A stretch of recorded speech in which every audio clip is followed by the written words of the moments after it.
Shalom, family. This is Judah.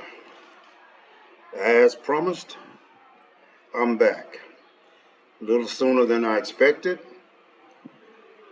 but we're going to get into this today. And as I promised y'all, I was going to do some deep searching, mainly because Brother Andre left me, like I said previously, a long message, a long comment. One of the main things that jumped out at me in his comment was when he said, well, Jeremiah wouldn't have left the Levant to sail all the way across the Atlantic. You know, and I got to thinking about that. Before I get too deep into this, let me explain something. What I found out doing this research in these last couple of days or so is that I come to realize this book they gave us is weaponized. It is created and designed in such a way that it causes us to not only err, but to sow discord among each other. We argue and we fight amongst ourselves. And I realized that's exactly what they wanted. That's why they took our original book and gave us back this one. That was very, very clever. And it worked, and it's still working. But as far as Levant is concerned, let me just read. This is why I say you got to do more than just read the scripture. Because they changed dates, they changed times, and the Romans are notorious for backdating. For example, I'm pretty sure it was the Romans that said that the Pangea was back 200 to 300 million years ago. Well, I believe that was a lie, or another lie. As we go through this, you will see, at least I hope you will. I'm going to take my time and crawl through this so that everybody can see what I'm trying to point out. I want to connect these dots. Along the way, I'm going to show the validity of the Pangea that is connected to the scriptures. So for Mr. Andre, where is the Levant? Check this out. The Levant area is approximate and has been used to refer to different areas in different times throughout history. First, it was a term used in reference to ancient lands along the eastern coast of the Mediterranean Sea in the Old Testament of the Bible during the Bronze Age. So, as far as Jeremiah leaving the Levant, as we can clearly see, he could have been anywhere during this particular time. So let's get into the lesson. According to the book of Exodus, there was a famine in the land of Canaan, later known as Israel. Because of this famine, the Hebrew patriarch Jacob traveled with his extended family of 70 to Egypt to both live in better conditions and to be with his son Joseph. Now Joseph's wisdom had impressed the Pharaoh of Egypt to the point that he was appointed viceroy of Egypt, which was second in power only to Pharaoh. Now the next 430 years in Egypt saw the Israelites prosper and rapidly multiply to about 3 million people. Now I'm going to stop right here because I want to deal with this 430 years. We have been taught or under the impression that Israel was enslaved in Egypt for 430 years. That's not true. Israel sojourned in Egypt 400 years, peacefully, prosperously. It was the last 30 years after the Pharaoh of Joseph's time died, and then up came a new Pharaoh, and that's when they enslaved him. The next 430 years in Egypt saw the Israelites prosper and rapidly multiply to about 3 million people. These numbers were so great, the Pharaoh became nervous that the Israelites were becoming too many in number to control and thought that they might side with Egypt's enemies in case of war. The Pharaoh decreed that the Israelites should be enslaved to build cities and roads for him so that they would be too tired and would not have time to have children. The Israelites were then confined to the land area of Goshen. The Hebrew meaning of Goshen is approaching or drawing near, meaning the Israelites were possibly drawn closer to the Most High during this period in Goshen.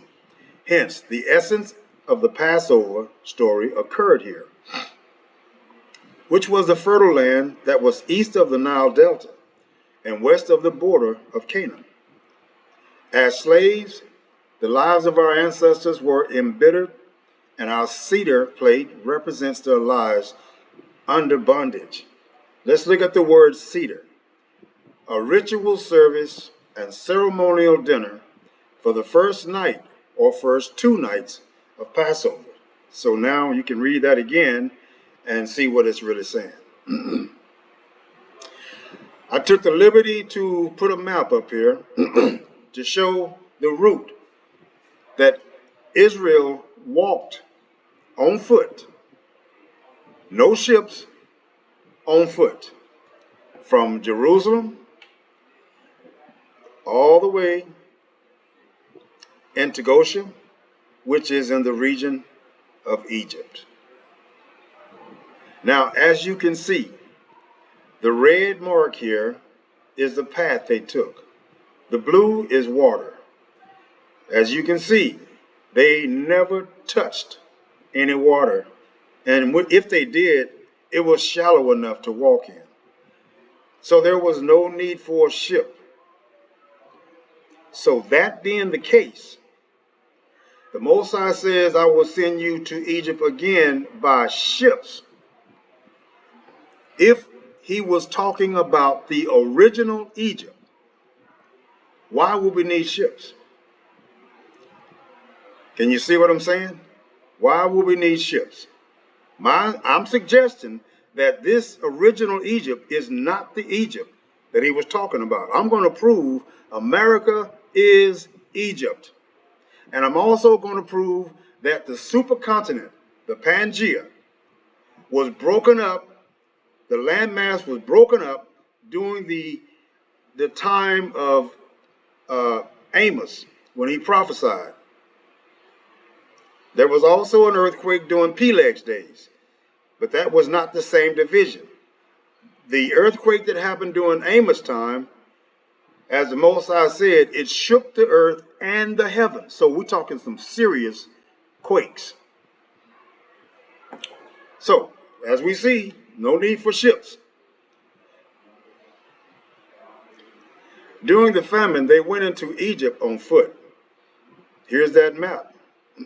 Jerusalem, all the way down to the Egyptian domain. As we can see, there is no need for a ship to reach Egypt. At least, not the original Egypt. Now, the map showing the route taken by Israel during the Exodus going back to Canaan. This is it. The same map that I showed you drawn out in red. Same map. Again, no need for a ship. Now we get to going into Egypt again, but this time by ship. But I want to show y'all something along the way. I'm going to start by claiming, and I'm going to stand on it, modern America is ancient Egypt. The land of the free and good old America, meaning the rule of the eternal ego. Keep that in mind. Or the eternal eagle's rule. All right? Keep that eagle in mind. Now, but how many people realize that modern America is reminiscent of ancient Egypt? Modern America is reminiscent of ancient Egypt. How? We're going to get to that. There is a lot of American culture that stems from this great and wondrous land, and its influence can forever be seen if you know where to look. So here are just a few places and things that evidence this fact. When the founding fathers signed the Declaration of Independence, it was signed in Philadelphia.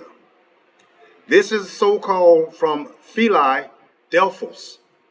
Philae is where the temple of Isis is.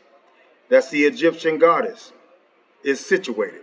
And Delphos is the womb between her legs, the womb. Philadelphia is really Philae Delphos.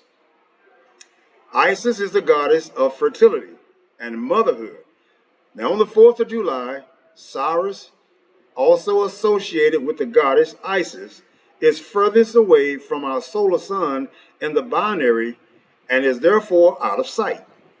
The founding fathers, being Masons and worshippers of the blazing star, Cyrus A, wanted to commemorate this astronomical occurrence into American history.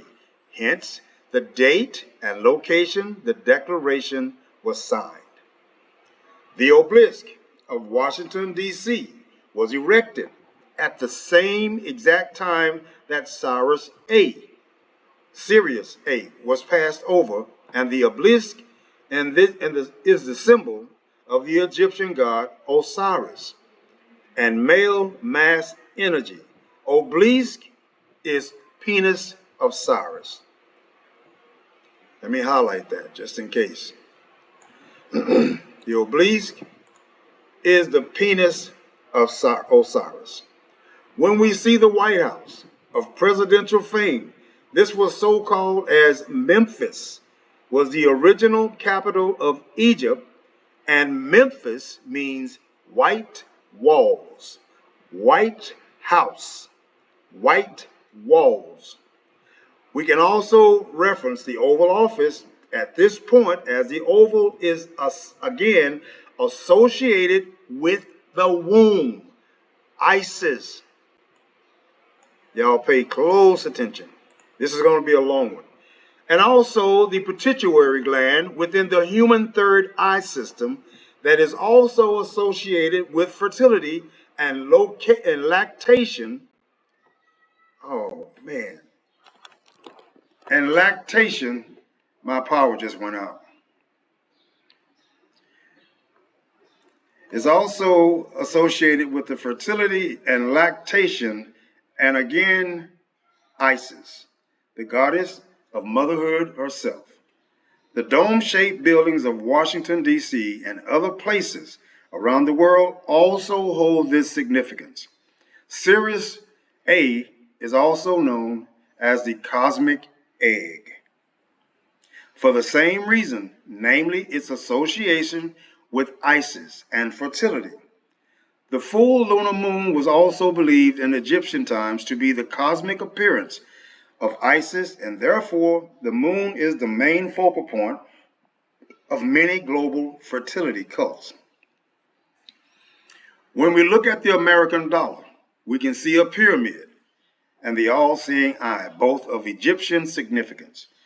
All American presidents, except for one, are related to the pharaohs of Egypt. Did y'all get that?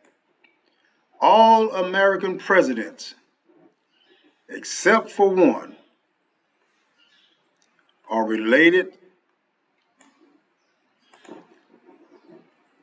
All American presidents, except for one, are related to the pharaohs of Egypt and are part of the same genetic linear bloodline that also extends into European royalty.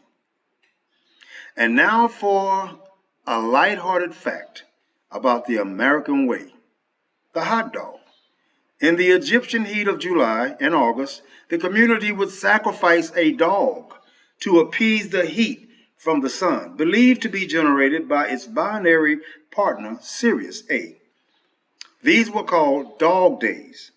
So when we eat a hot dog, we are simply reliving the ancient Egyptian ritual of dog sacrifice. I hope that this hasn't put you off too much. And it's not just America that has these ancient connections that flood into modern society. London in the United Kingdom is just as flush with influences from this ancient culture and is packed with Egyptian symbology, along with other places of significance around the world, too. But that is for another day. Let me open this door. It's hot in here.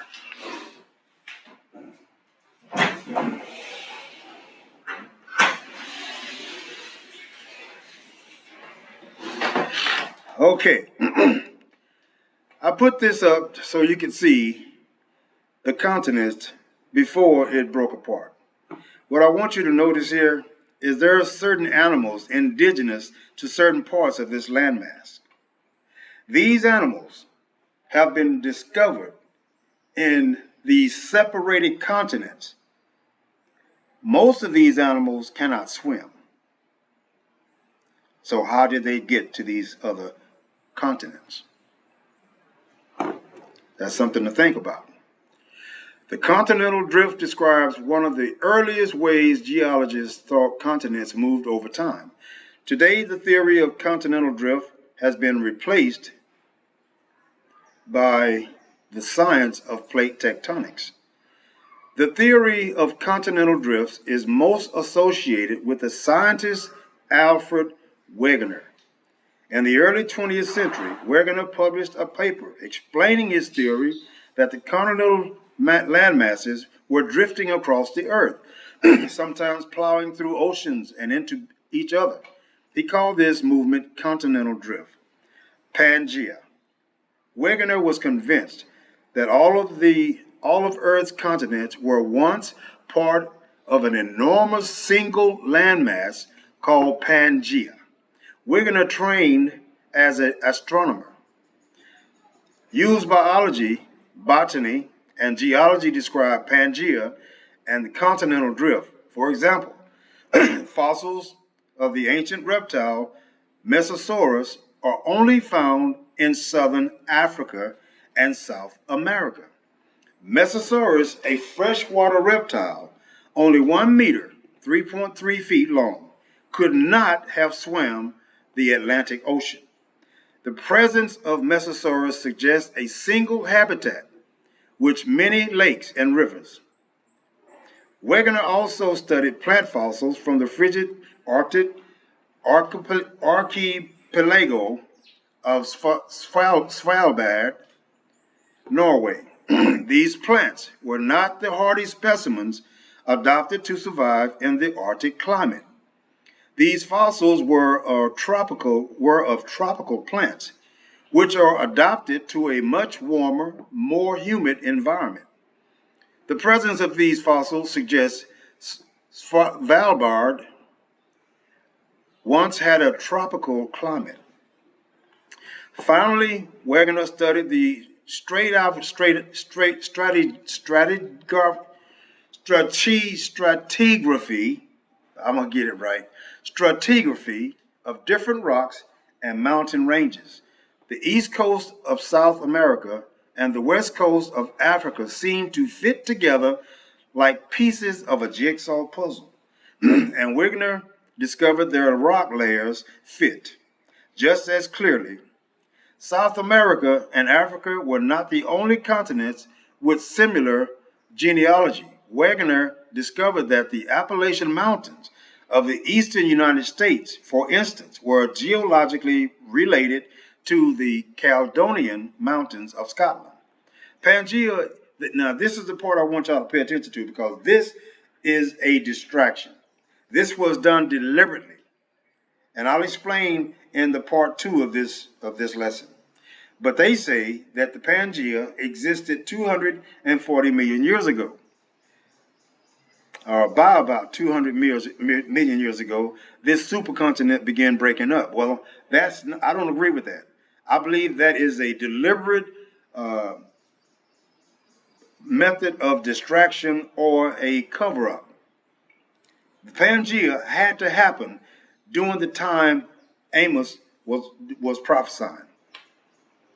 Over millions of years, Pangea separated into pieces that moved away from one another. These pieces slowly assumed their positions as a continent we recognize today.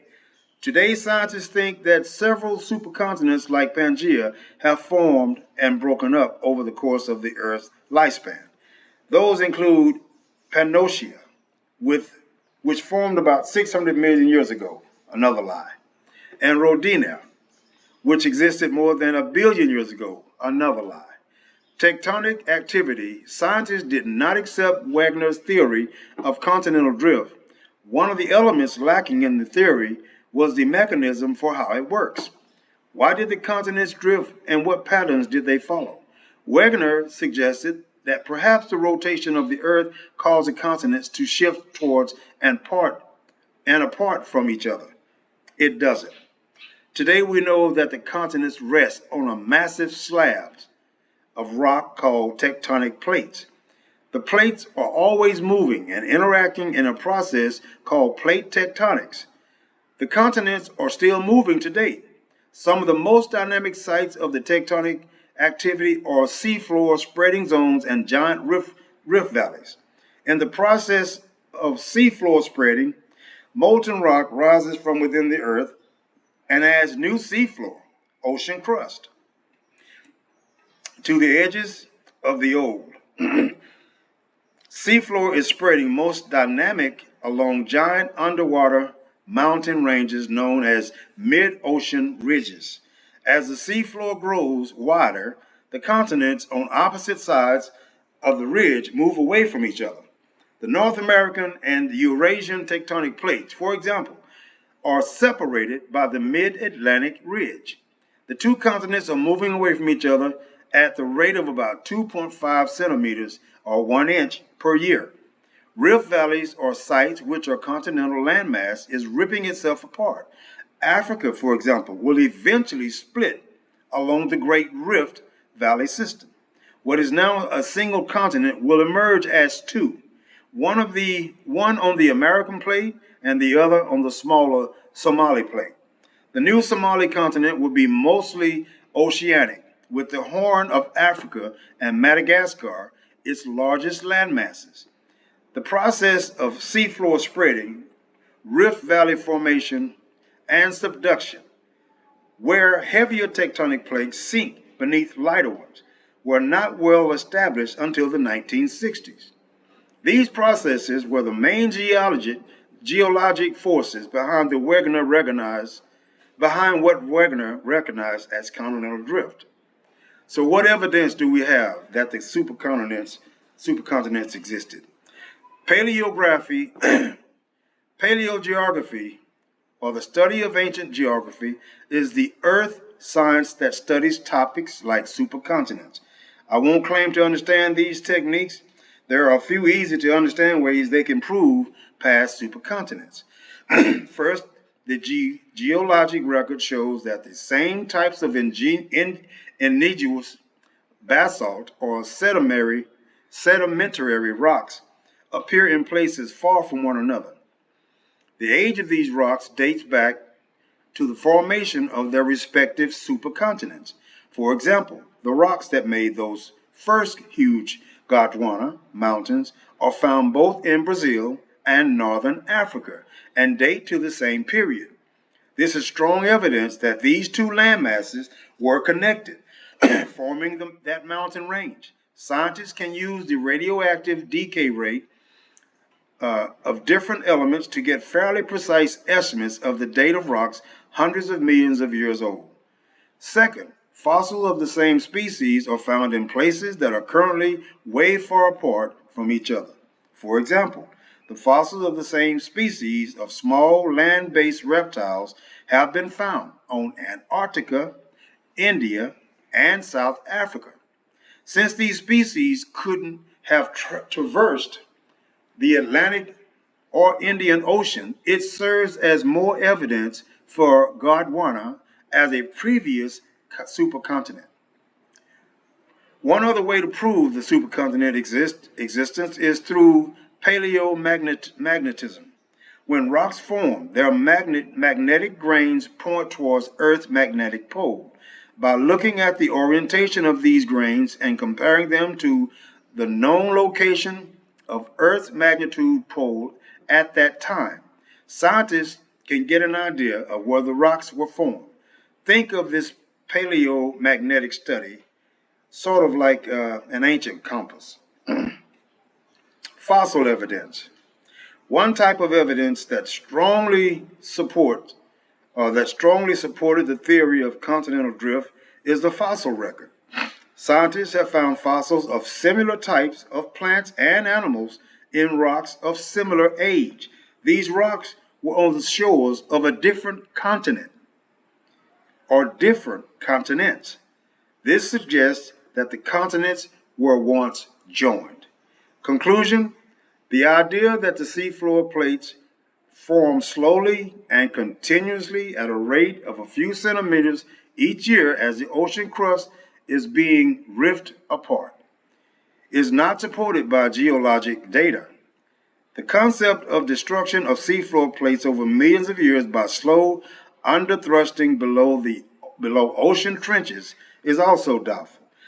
Furthermore, the cause for the alleged gradual and uninterrupted motion of plates is an unsolved mystery.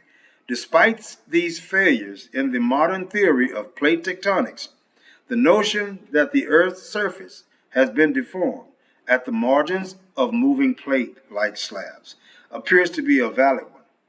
The facts indicate that the separation of the continents, rifting of the ocean floor, and underthrusting of ocean trenches were accomplished by rapid processes, not occurring today, initiated by a catastrophic mechanism. Noah's flood, as described in the Bible, was certainly associated with tectonic processes and provides the time in the biblical framework of Earth history when continental separation may have occurred. Below are what was found in the Grand Canyon. These are Egyptian artifacts and I don't know what you call them, statues. These were found in the Grand Canyon. Now, one of the things that people notice is that whenever this guy Kincaid discovered these artifacts and took them to the Smithsonian, when they were attempted to be viewed, they suddenly disappeared. Why is that, I wonder? Why are they hiding that? So these are just things that was found on the walls and in these caves in the Grand Canyon. The sky over this area is restricted airspace. The area surrounding this pyramid and cave on the ground is illegal. You can't go here.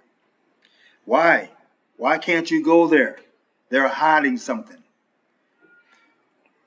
So, the sky over this area is restricted airspace. The area surrounding this pyramid and cave on the ground is illegal and treacherous to navigate. And all official reports about this form from the Smithsonian and elsewhere have been censored, modified, and nullified, and or retracted. This still did not stop people from attempting to visit this part of the canyon. Many have been arrested. Some have died attempting to climb to these sacred sites over the years. It has gotten to the point where the government feels it must have armed FBI agents guarding inside the entrance to the cave that is now known as Kincaid's Cave. Why are they guarding these caves with FBI agents and other forms of three-letter agrapha, or whatever you call that? There were many Egyptian relics that were discovered in Kincaid's Cave, one of which was a pure gold artifact for the Egyptian king named Khayan. Khayan or Kayan. The relic is holding lotus flowers in both hands, native to Egypt. This was found in the first cross tunnel of the cave, which was in the exact same location as the shrines in the Valley of the King's tunnel cities before the kings of ancient Egypt began to build pyramids and above ground cities. It was found that Khayan was a descendant of Zephaniah in Egypt, who may have been Joseph in the Bible. These pure gold artifacts from Kincaid's Cave And these Egyptian urns from Powell's Cave, pictured above, all right, pictured above, are some of the only historical artifacts from the Grand Canyon on display at the Smithsonian Institute in Washington, D.C.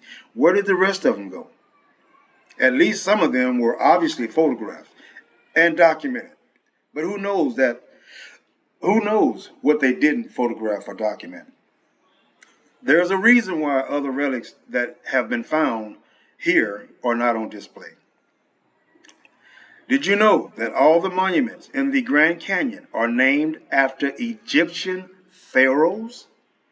This famous canyon in Arizona is an ancient array of pyramids.